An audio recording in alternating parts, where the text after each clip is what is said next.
नमस्कार, स्वागत है आप सभी का चुनावी क्लास में। आपके साथ मैं हूं शशि तुषार शर्मा। अमेरिका में राष्ट्रपति पद के चुनाव के लिए दोनों ही प्रमुख उम्मीदवारों के बीच पहली बहस पर डोनाल्ड ट्रंप जो बाइडेन पर भारी पड़ गए हैं। पहली प्रेसिडेंशियल डिबेट में बाइडेन कई मुद्दों पर अपना पक्ष मजबूती से नहीं रख पाए। इसके बाद चर्चाएं चल रही हैं कि डेमोक्रेटिक पार्टी अपना उम्मीदवार बदल सकती है। क्या ये संभव है? यदि संभव है तो चुनाव इतने नजदीक आने के बाद डेमोक्रेटिक पार्टी को कहीं इसका खामियाजा तो नहीं भुगतना पड़ेगा? ये सवाल इसलिए उठाए जा रहे हैं क्योंकि अमेरिका में राष्ट्रपति का चुनाव दुनिया का सबसे चर्चित मुकाबला होता है। यहाँ राष्ट्रपति चुनने की प्रक्रिया भी बड़ी लंबी और पेचीदा है, लेकिन इस वीडियो को देखने के बाद आप आसानी से समझ जाएंगे कि दुनिया का सबसे ताकतवर मुल्क अपने यहाँ राष्ट्रपति को चुनता कैसे है। साथ ही साथ आप ये भी जान जाएंगे कि जो बाइडेन चुनावी रेस से बाहर हो सकते हैं या नहीं। भारत की तरह अमेरिका भी एक लोकतांत्रिक देश है।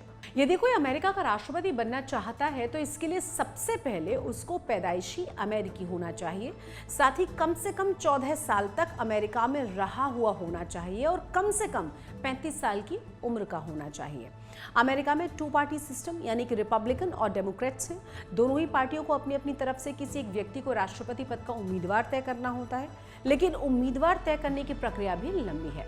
इसका चयन भी जनता या पार्टी के समर्थक करते हैं। पार्टी का उम्मीदवार तय करने के लिए 2 तरह से चुनाव किए जाते हैं। पहला तरीका है प्राइमरी और दूसरा है कॉकसेस। कैसे तय होते हैं उम्मीदवार? प्राइमरी चुनाव की अमेरिकी राष्ट्रपति चुनाव की पहली सीढ़ी माना जाता है और इस चरण को राज्य सरकारें आयोजित करती हैं। राज्य के कानूनों के आधार पर यह तय किया जाता है कि प्राइमरीज के चुनाव बंद होंगे या खुले हुए। बंद चुनाव में पार्टी के सदस्य ही मतदान कर सकते हैं, जबकि खुले चुनाव में वो लोग भी मतदान कर सकते हैं जो पार्टी से जुड़े हुए न हो। वो डेलीगेट्स चुनकर भेजते हैं जो कि कन्वेंशन में उम्मीदवार को नॉमिनेट करते हैं। अगर कोई उम्मीदवार प्राइमरी चुनाव जीत जाता है तो डेलीगेट्स दूसरे चरण कन्वेंशन में उम्मीदवारों के लिए मतदान करते हैं और इसी चरण में औपचारिक रूप से राष्ट्रपति उम्मीदवार तय किया जाता है। कुछ राज्य प्राइमरीज की जगह कॉकसेस तरीका अपनाते हैं। ये वाले चुनाव पार्टियां आयोजित करती हैं और चुनाव राज्य सरकारें नहीं।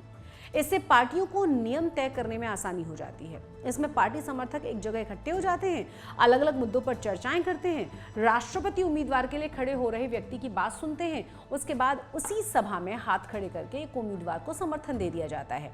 हालांकि ये प्रक्रिया अमेरिका में बहुत कम राज्यों में होती है। इस प्रक्रिया के बाद यह स्पष्ट हो जाता है कि दोनों ही पार्टियों की ओर से राष्ट्रपति पद का उम्मीदवार बनेगा कौन। इसका औपचारिक ऐलान नेशनल कन्वेंशन में होता है। डेमोक्रेट्स का नेशनल कन्वेंशन जुलाई में, जबकि रिपब्लिकन्स का अगस्त में होता है। पार्टियों के उम्मीदवार कन्वेंशन के दौरान भाषण देते हैं और उस उपराष्ट्रपति के लिए अपनी पसंद का ऐलान भी कर देते हैं। यहीं से अमेरिकी चुनाव की असल प्रक्रिया शुरू होती है, जब राष्ट्रपति पद के उम्मीदवार पूरे देश में प्रचार के लिए निकलते हैं। नवंबर के पहले सप्ताह में अमेरिकी जनता राष्ट्रपति पद के लिए वोटिंग करती है। हालांकि ये वोटिंग सीधे राष्ट्रपति के लिए न होकर स्थानीय तौर पर एक इलेक्ट के लिए होती है, जो अमेरिकी राष्ट्रपति पद के उम्मीदवार का नुमाइंदा होता है। इलेक्टर्स के समूह को इलेक्टोरल कॉलेज कहा जाता है, जिसमें कुल 538 सदस्य होते हैं, अलग अलग राज्यों से आते हैं। मतदाता सीधे तौर पर इन्हीं सदस्यों को चुनते हैं जो आगे जाकर राष्ट्रपति का चुनाव करते हैं। जब अमेरिकी जनता एक बार इलेक्टर को चुन देती है या वोट देती है तो उसका राष्ट्रपति पद के चुनाव में कोई हाथ नहीं रहता।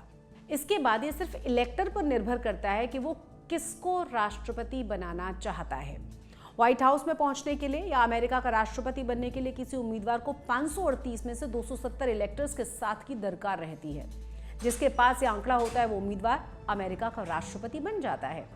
यानी अमेरिका में राष्ट्रपति का चुनाव सीधे जनता के द्वारा या पॉपुलर वोट्स के जरिए नहीं किया जाता, बल्कि ये चुनाव इलेक्टोरल कॉलेज के जरिए किए जाते हैं। ज्यादा जनसंख्या वाले राज्यों में ज्यादा संख्या में इलेक्टोरल वोट्स आते हैं। अगर किसी भी उम्मीदवार को इलेक्टोरल वोट में बहुमत हासिल नहीं होता तो अमेरिकी संसद का निचला सदन यानी कि हाउस ऑफ रिप्रेजेंटेटिव्स टॉप 3 उम्मीदवारों में से राष्ट्रपति का चुनाव करता है। हालांकि ये स्थिति बहुत ही रेयर है, लेकिन साल 1824 में ऐसा हो चुका है। अंत में बात जो बाइडेन के भविष्य की। पहले प्रेसिडेंशियल डिबेट में जो बाइडेन के खराब प्रदर्शन ने डेमोक्रेटिक पार्टी के समर्थकों की चिंता को बढ़ा दिया है। कई डेमोक्रेट्स के मन में ये भी सवाल खड़ा हो रहा है कि क्या वो राष्ट्रपति पद की दौड़ को छोड़ देंगे।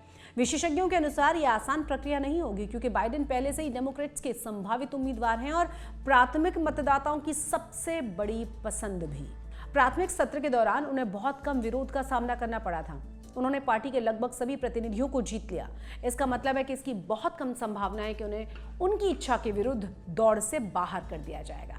चुनाव आज तक।